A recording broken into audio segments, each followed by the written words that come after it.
I love that intro, and I also love the power of cutting people off when they're in mid-sentence, just like Kim was. So welcome back to the VIBE Edu podcast. This is a special episode as we take a pause between our series and we ask you, the listeners, for questions, and you have been very faithful in doing that. So to our VIBE Edu community, thank you for all of the messages, all of the comments on YouTube and Spotify, and thank you for the questions for these mailbags. So just for those who are new, we just ask you, the audience, for questions, and we get those in a lot of different ways, and a lot of them come from Kim's beautiful community. So we appreciate that. I'm going to actually start this off with Samantha, who put this wonderful question out. She asked, I've gained from watching other teachers teach, which is unmatched. How do we make this a regular part of the school schedule? And I remember this conversation. I think Mitch brought it up as something that was a regular piece that was a part of his campus and the culture. TJ, I think you've also talked about it, and I know I had that as an opportunity when I was student teaching. That was a beautiful situation. So in regards to the question, how do we make this a regular part of the school schedule or campus culture? Who wants to start us off?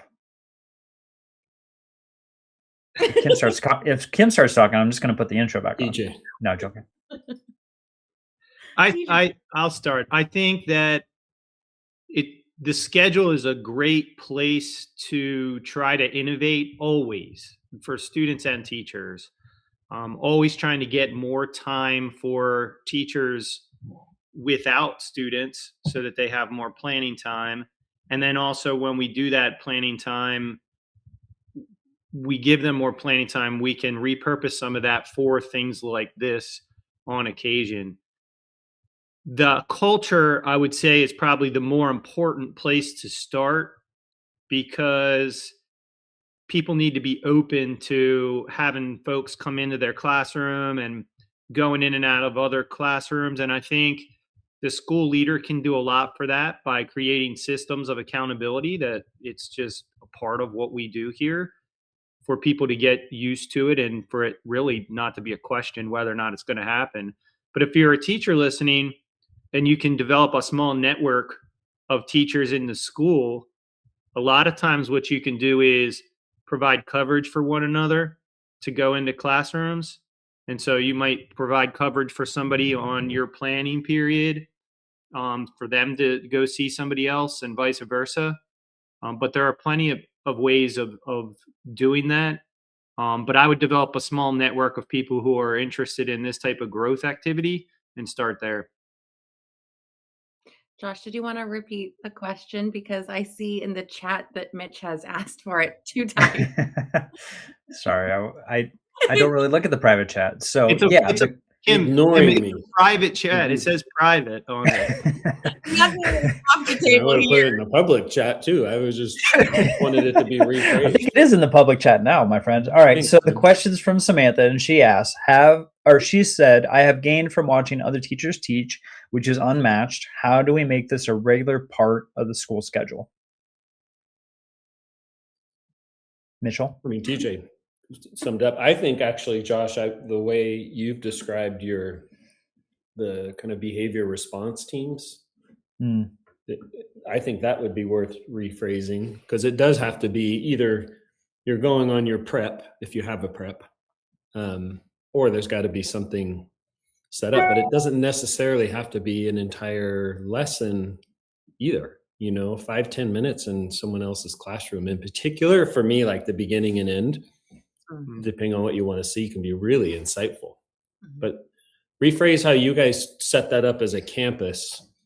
I wonder if that could be of value for a school that wants to instill it in the culture, maybe? Yeah, it's a little bit different. I had a creative corner, which I think I've talked about on this, where it was after school and it was teachers teaching teachers, right? And I think the benefit from that was it kind of removed the hierarchy of learning, right? It's not like an admin's coming in or a district leader's coming in or an outside entity is coming in to teach and they're the higher power. It's someone that's next door that's teaching. And I thought that was a great model, which is similar to what we're talking about here, where you're going in to see all the amazing things that your peer is doing. So I think understanding that and communicating that out to your staff is beneficial. The other thing to what you were talking about, Mitch, is they need to understand it's not one more thing that they have to do. It's something that could take as simple as 5-7 minutes to gain something that's going to benefit them in the grand scheme of things. But then I think also that motivation piece is always, that why behind it. Like, why is it beneficial? Why is there value, to TJ's point, that's there? Because I think a lot of it is something that folks don't really sit down to think about. And so you have to provide that for them to understand why that practice is so good. And then, of course, like having that conversation of how it's going to impact and benefit them. What is it that they're gaining from this? And I think a lot of times that's lost. I think so many things is on the negative side of things. And, we all have, and Kim, actually, you talked about this, right, in your last podcast with like those negative Nellies and how that negativity sometimes overpowers the positive. And sometimes the folks that are on the positive side that think, oh, this is actually a good idea, when they first hear it, someone pipes up in that staff meeting and they start talking about a list of why I shouldn't do this, right? And Kim does a beautiful job of listing out all the things that as a school leader you've heard 1,000 times, right? I've already done this, it doesn't work, fill in the blank as to the reason why.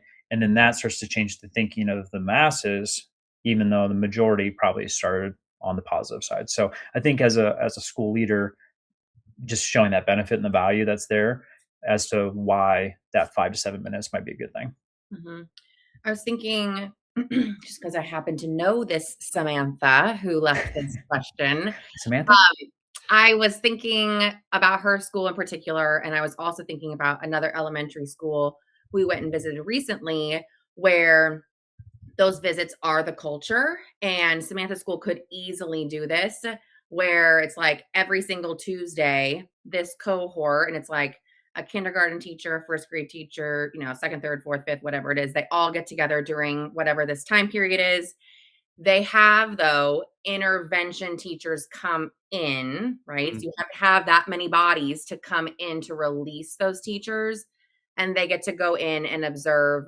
Now, my question always is, if that's happening, is like, how intentional are we? They just get to like pick whoever? Are they going in to see whatever? Are they looking for something in particular? What do you, like what you said, Josh, like what are the takeaways that you want after this? Like, these are the things I want you to notice.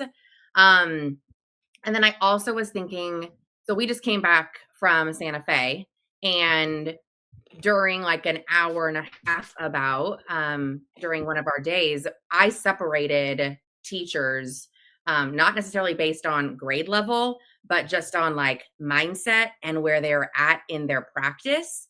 And I wanted them to be very intentional, small cohorts where they could learn from one another, and myself and my mentor teachers could pull them forward in the direction we want them to go. So I think as a district leader, it's not necessarily about like, I need a kinder, a first, second, third, fourth grade, you know what I mean? Or I only want third grade together. Like, really think about intentionally grouping teachers. Again, thinking about their mindset. Is it the negative teachers? Like, do you want all the negative teachers together? Like, what do you want this to look like so that everybody pulls forward with their practice?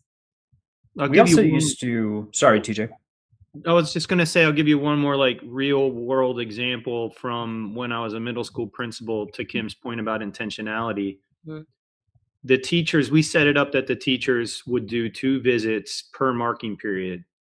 And we wanted the visits to be around 15 minutes. We told them you could stay as long as you want, but we were targeting 15 minutes for transition purposes. By the way, I could say more about that. Okay. And we had a concept called principles of instruction, which Joe and I helped schools and school districts build these, but they were high leverage instructional strategies that we wanted all of the teachers to use in planning and execution. So they already had their principles of instruction. We said, we want you to focus on 1 or 2 principles of instruction during your visit. They were their worksheet, their graphic organizer was a reflection tool for themselves. It was not about evaluating the person they were seeing. It was, what am I learning from you today that's related to the principles of instruction and or transitioning, which is back to the 15 minutes. And so that's a half an hour every marking period. That's just not a lot to ask for the power of what it returns. And then in those 2 visits, they did one in their department and one outside of their department, because we wanted them to not be just concentrated in the content area that they teach, but actually see other content areas and electives. So those layers happened over a course of a few years. We didn't just layer that on all at once, but all of those things were done very intentionally to make sure that we were learning in the practices that we want to replicate, that we're not burdening the teachers with another thing to do, that we're not evaluating one another's work, that it's something that could be within the capacity of anyone to do. We also figured out how to double planning period within every day. So that was a big benefit as well. But yeah, that's a real example of how that was done. And at scale, I think it benefited everyone immensely. I love that. Yeah, that master schedule is huge. If for our leaders that are listening, if you're able to manipulate it, and we were able to do that too, TJ, on our schedule, and not for every teacher, but for a vast majority of them, then you could easily build that into your system. The other thing too, we had to think pretty creatively. I said that wrong. Anyways, we use creativity.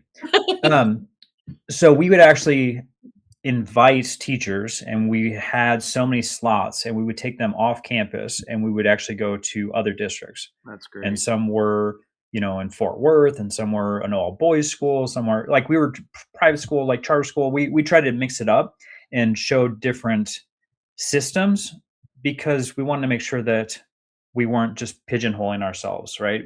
We are so stuck in our ways, and sometimes we're only focused on our bubble. And so if we're able to then take them out and then show them something else, and to TJ's point, we had certain things that, again, it wasn't an observation. You were literally trying to pick up systems that were there in that entity that you could say, oh, I like that idea. How can we make it fit on our campus? Or how do we make it fit in our cafeteria? How do we make it fit in our classrooms?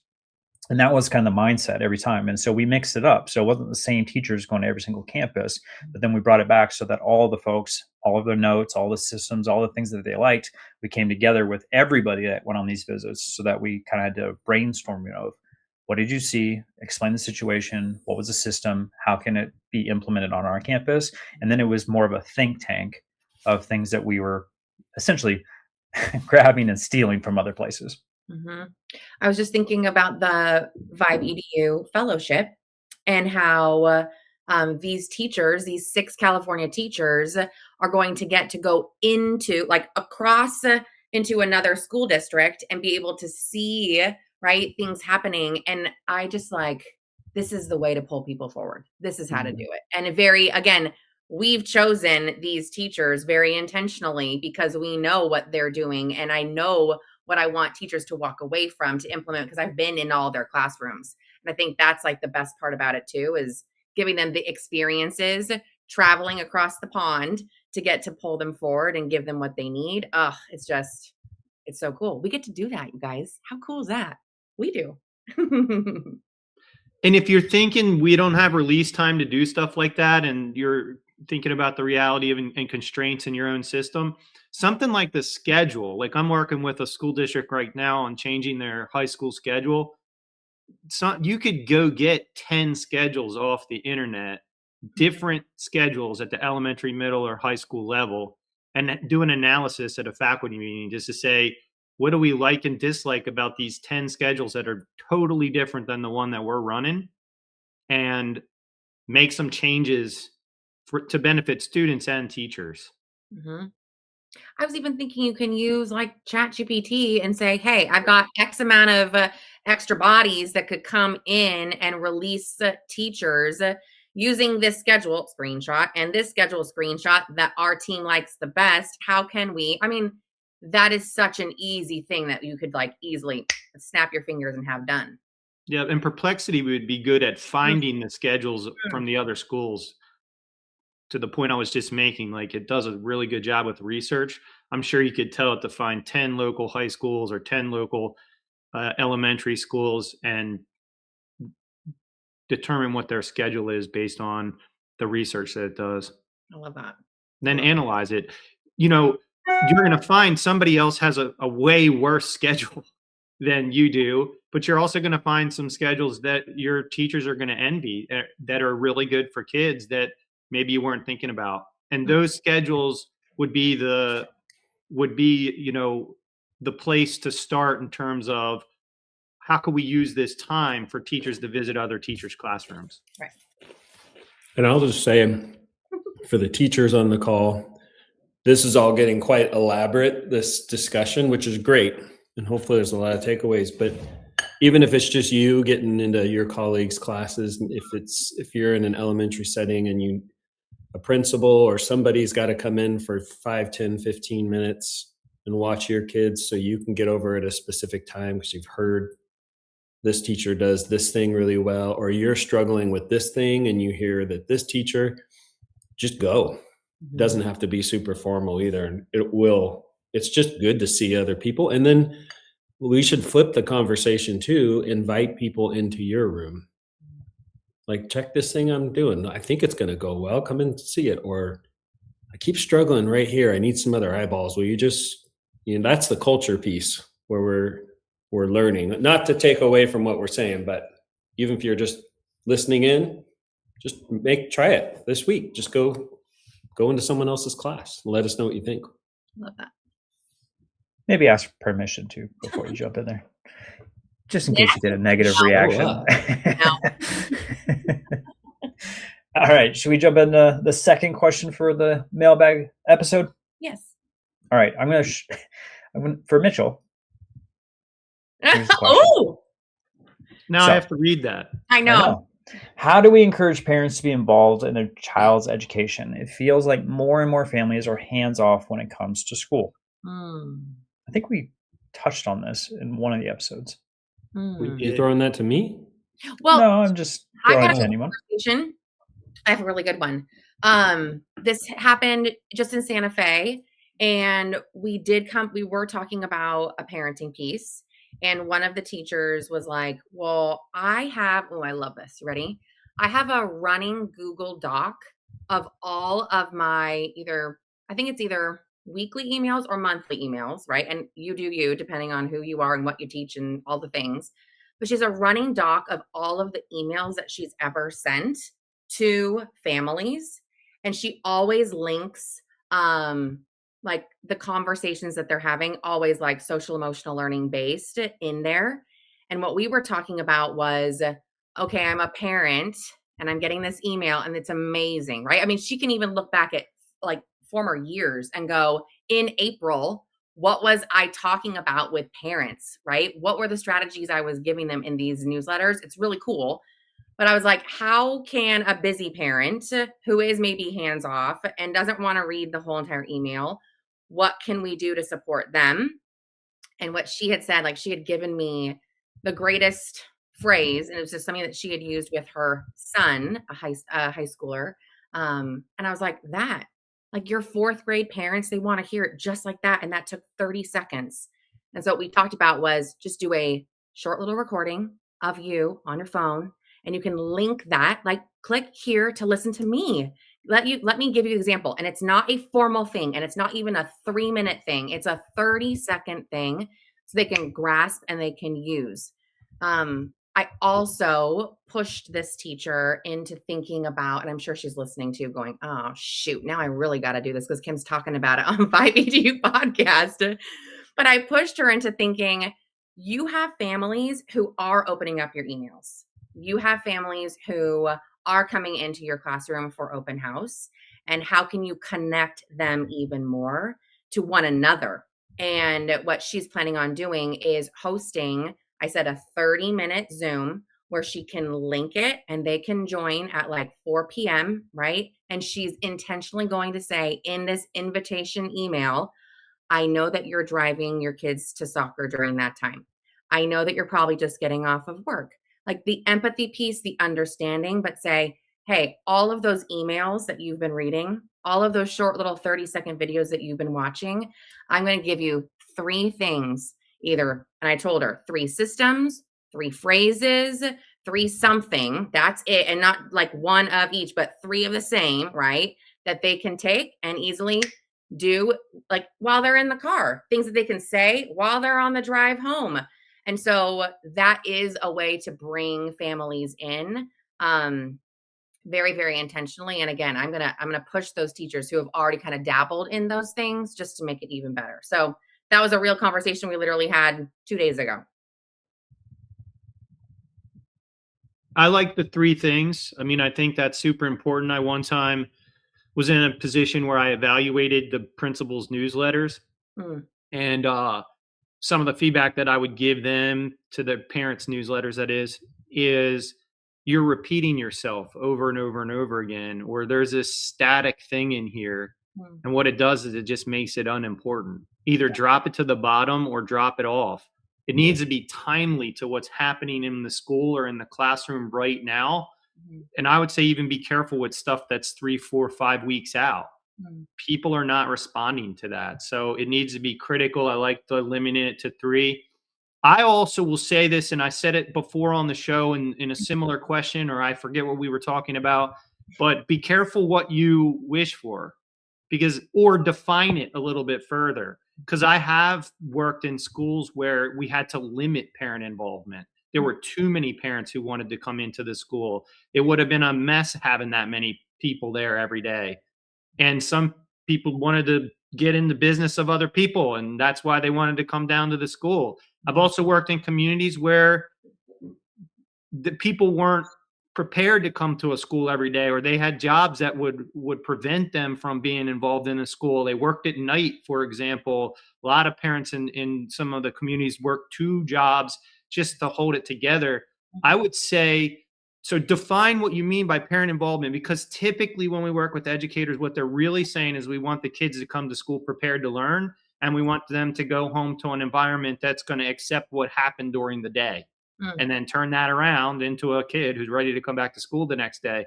If that's true, I'm thinking more parent workshops. Those 3 things Kim's saying are real skills or tools that you can use at home. I would not assume that parents know universally how to support a student at home to be successful in school.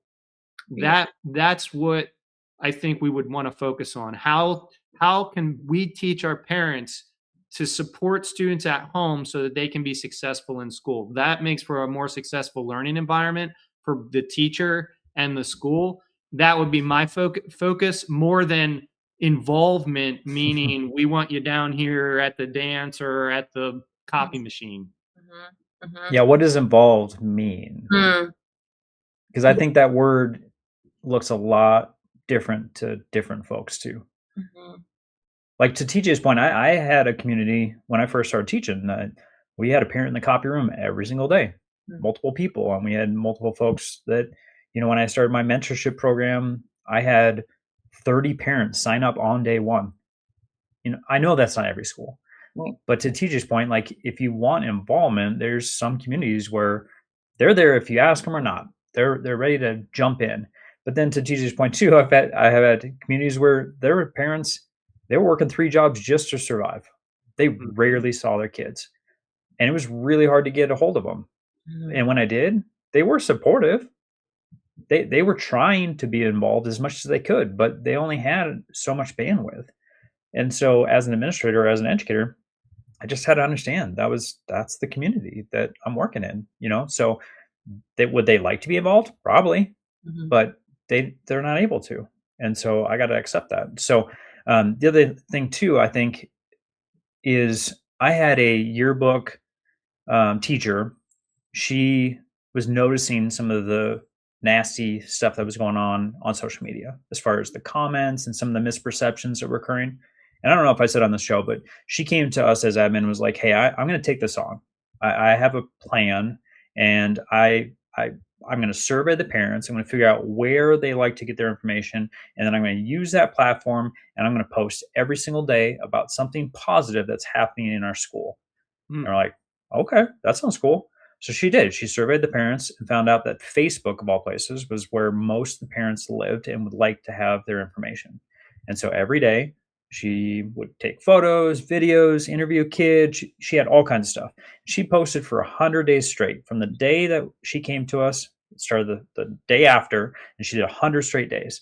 I cannot tell you the impact that it made as far as changing that misperception. Like they had an understanding of like, oh, I didn't know that was going on this campus. Oh, I didn't know, and then, oh, my kid got on this Facebook page and they're being highlighted. That's so cool, and so it just started to make this shift, and we started to see that ripple effect in other areas where when we're asking for parents, we started to get more people wanting to be involved, and we started to have more things change in the comment section in other platforms. And we, it just kind of made this bigger impact, because when there's a gap, unfortunately, the negative gets put in that gap.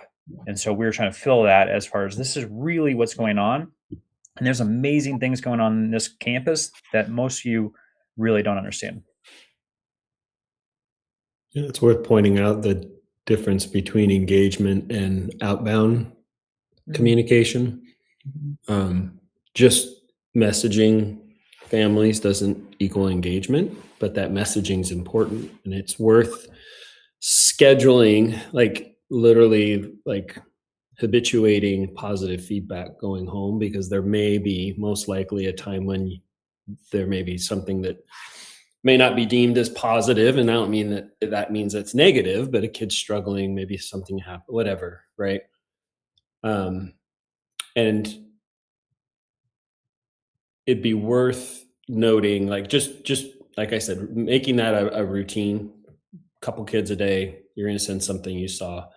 And I can just, speaking from my own personal experience, parents, if you really want to get a hold of them, text them. Don't email them.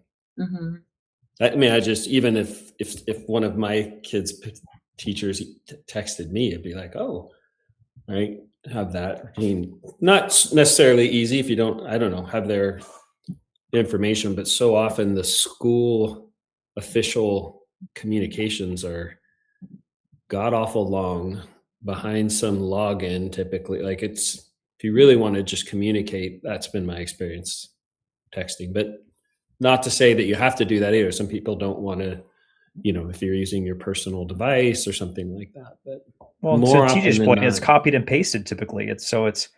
Or they just add on to what was already there. So then it's like a scroll. Like, it's just like infinite information that's been regurgitated so many times. The parents are like, why? Delete. Yeah.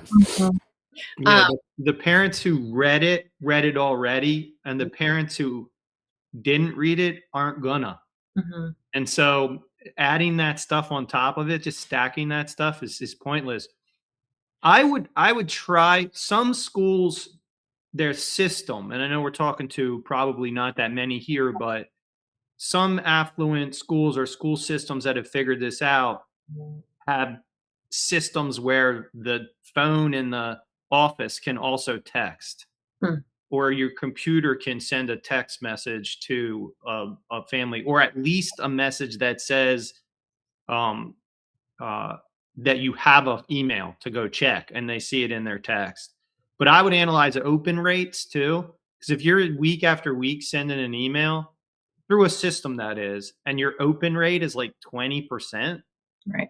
Maybe the effort needs to go back onto Facebook or ask the question. And I say affluent because some of these systems are expensive, and I don't know how many folks listening work in schools that can just go out and purchase systems like that. But most principals are sending not directly through email, they're sending it through some type of communication system. And that communication system will not only tell you percentages of open rates, but when people are opening them. You can do A/B testing, which day works the best. I would try to figure all that out if I'm trying to communicate to families, because I want them to be more engaged with the school. We also had a conversation about formatting in your emails, and Mitch's eyeballs. And our conversation was really around, so I drew out what it could look like. And I didn't like write sentences, but I was like, this is the line. And then look, it's a line, a little, and then like a line, and then a little line, because you want people to be able to scan. Is it scannable? And I think as a teacher, even as an administrator, when you're thinking about the people who are reading, ask yourself that. could somebody on the other side just scan through it and like grasp what that email was all about? I also wrote down, as a teacher, just creating a culture where when you're reaching out to families, you are celebrating the growth of your students as a class. So I know lots of teachers highlight like individual kids or, these amazing accomplishments, but like as a class, we've really been working on whatever it is. And it could just be like attending to the teacher, right? And so I just really wanted to, make sure that everybody understands we've been talking about listening not only just with our ears, but also with our hearts and with our brains checked in too. I just wanted to say, what an incredible job our class has been working towards that, and celebrating that. And the last thing I wrote down was, I love it when kids are doing the posting to the families. So when you're talking about engagement, it doesn't always have to be like the adult in the room to another adult outside the classroom. It could be the kids to their families, and it could be them taking a picture and posting to whatever. I'm a fan of Seesaw, not yet a sponsor, but they can easily take a picture of their work or a finished game or something that they're working on, something that they're proud of, whatever it is, and post it to families. And then you, as the adult, as the teacher, can comment. The families can also comment, and the kids can also, if they have access, comment. And now we're really engaging everybody, and it's not just like adult to adult, but the kids are part of it too. So I know Seaside is not an official sponsor yet. Yet. I need to add that to the banner. It's worth noting, distinguish between consistency and brevity. Yeah.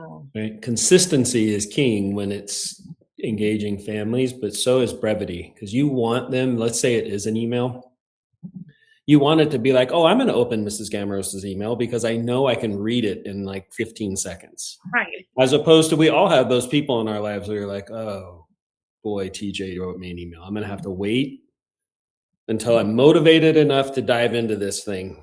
It'll be good. You know what I mean? So the consistency, as long as there's brevity, to what you said, TJ, about just the busyness of people, it's worth distinguishing those two, I think.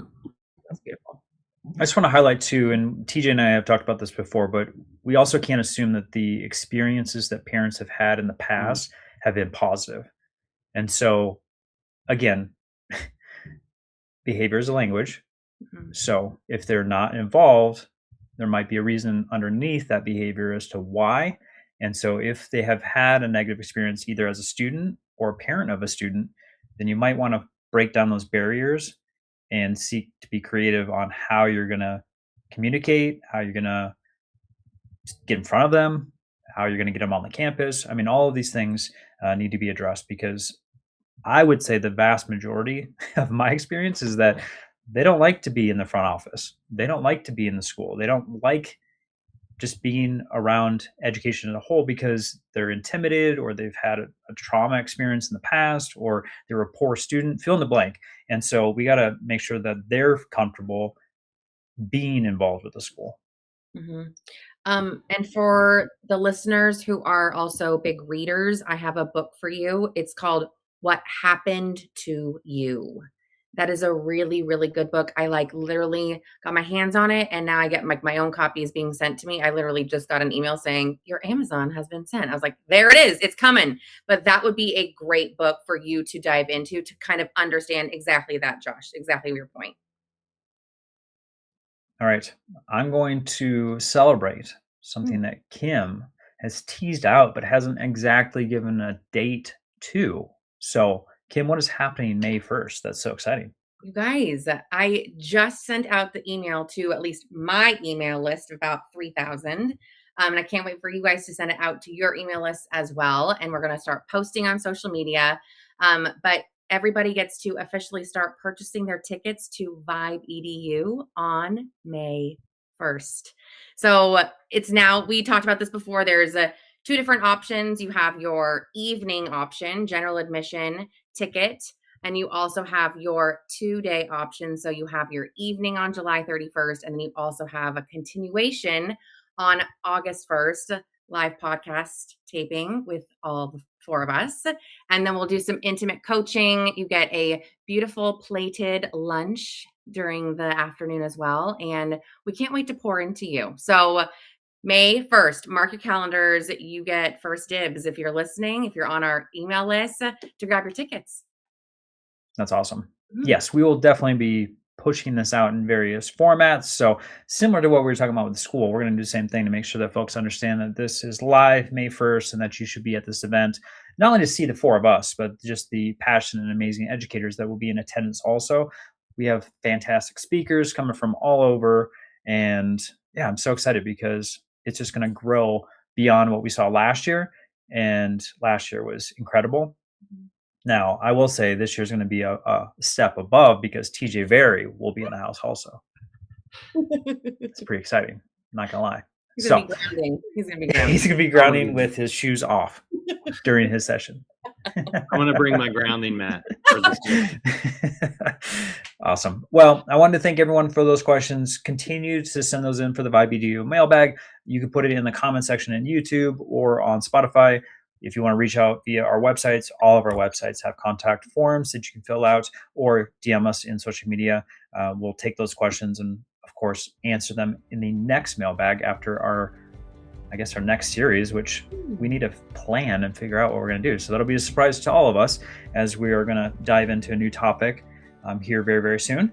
And if you have any questions, support, if you need anything from us, please reach out. You'll find all of those links in the show notes as usual.